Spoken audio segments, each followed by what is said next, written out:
তার নাম হামজা, বয়স মাত্র 5 বছর। হামজার কাজ শুধু দুষ্টুমি করা। মা যদি বললে হামজা বই খোলো, হামজা খেলনা নিয়ে বসে। একদিন হামজা ফ্রিজ খুলে দেখে ফ্রিজে অনেকগুলো আইসক্রিম রাখা। হামজা চুপি চুপি আইসক্রিম খেতে শুরু করলো। হঠাৎ হামজার মা হামজাকে আইসক্রিম খেতে দেখে ফেলে। মা হামজাকে বলে, হামজা তুমি এত আইসক্রিম খেও না, বেশি আইসক্রিম খেলে তুমি অসুস্থ হয়ে পড়বে। এই কথা বলে মা হামজাকে একটা আইসক্রিম দিয়ে সবগুলো আইসক্রিম নিয়ে গেল। হামজা বড় বড় চোখে তাকিয়ে দেখছে মা আইসক্রিমগুলো আবারও ফ্রিজে রাখছে। কিছুক্ষণ পরে হামজা চুপি চুপি আবারও ফ্রিজ খুলে সবগুলো আইসক্রিম নিয়ে তার রুমে চলে গেল। হামজা তার রুমে বসে সবগুলো আইসক্রিম একবারে খেয়ে ফেলে। পরের দিন হামজা খুবই অসুস্থ হয়ে পড়ে। হামজার প্রচুর জ্বর এবং ঠান্ডা লেগে যায়। হামজা বিছানা থেকেই উঠতে পারছে না। হামজা মনে মনে ভাবতে লাগলো মার কথা তার শোনা উচিত ছিল, এতগুলো আইসক্রিম তার একসাথে খাওয়া উচিত হয় নাই। এরপর থেকে হামজা তার মায়ের সব কথা শুনে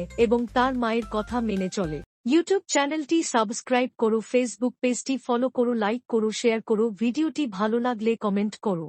সকালের খাবার টেবিলে প্লেটে রুটি, ডিম ও কলা। হামজা মুখ ঘুরিয়ে বসে আছে। মা উদ্বিগ্ন। মা নরম কণ্ঠে, হামজা তুমি কি কিছুই খাবে না? হামজা গা চুলকাতে চুলকাতে বলে, খেতে ভালো লাগে না। মা হামজাকে বলে, তুমি তো কিছুই খাও না আজকাল। একদিন হামজা স্কুলে বন্ধুদের সাথে খেলছে। কিছুক্ষণ খেলার পর হামজা হাঁপাতে লাগলো। খেলতে খেলতে হঠাৎ হামজা ক্লান্ত হয়ে পড়ে যায়। বন্ধুরা সবাই হামজার কাছে এসে বলে, হামজা তুমি ঠিক মতো খাবার খাও না, তাই তুমি দুর্বল হয়ে গেছো। হামজা নিজেও বুঝতে পারলো সেদিন দিন দুর্বল হয়ে যাচ্ছে। সেই দিনের পর থেকে হামজা নিয়মিত খাবার খায় এবং হামজা সুস্থ ও শক্তিশালী হয়ে ওঠে।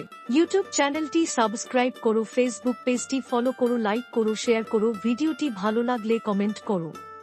তার নাম হামজা, বয়স মাত্র 5 বছর। হামজার কাজ শুধু দুষ্টুমি করা। মা যদি বললে হামজা বই খোলো, হামজা খেলনা নিয়ে বসে। একদিন হামজা ফ্রিজ খুলে দেখে ফ্রিজে অনেকগুলো আইসক্রিম রাখা। হামজা চুপি চুপি আইসক্রিম খেতে শুরু করলো। হঠাৎ হামজার মা হামজাকে আইসক্রিম খেতে দেখে ফেলে। মা হামজাকে বলে, হামজা তুমি এত আইসক্রিম খেও না, বেশি আইসক্রিম খেলে তুমি অসুস্থ হয়ে পড়বে। এই কথা বলে মা হামজাকে একটা আইসক্রিম দিয়ে সবগুলো আইসক্রিম নিয়ে গেল। হামজা বড় বড় চোখে তাকিয়ে দেখছে মা আইসক্রিমগুলো আবারও ফ্রিজে রাখছে। কিছুক্ষণ পরে হামজা চুপি চুপি আবারও ফ্রিজ খুলে সবগুলো আইসক্রিম নিয়ে তার রুমে চলে গেল। হামজা তার রুমে বসে সবগুলো আইসক্রিম একবারে খেয়ে ফেলে। পরের দিন হামজা খুবই অসুস্থ হয়ে পড়ে। হামজার প্রচুর জ্বর এবং ঠান্ডা লেগে যায়। হামজা বিছানা থেকেই উঠতে পারছে না। হামজা মনে মনে ভাবতে লাগলো মার কথা তার শোনা উচিত ছিল, এতগুলো আইসক্রিম তার একসাথে খাওয়া উচিত হয় নাই। এরপর থেকে হামজা তার মায়ের সব কথা শুনে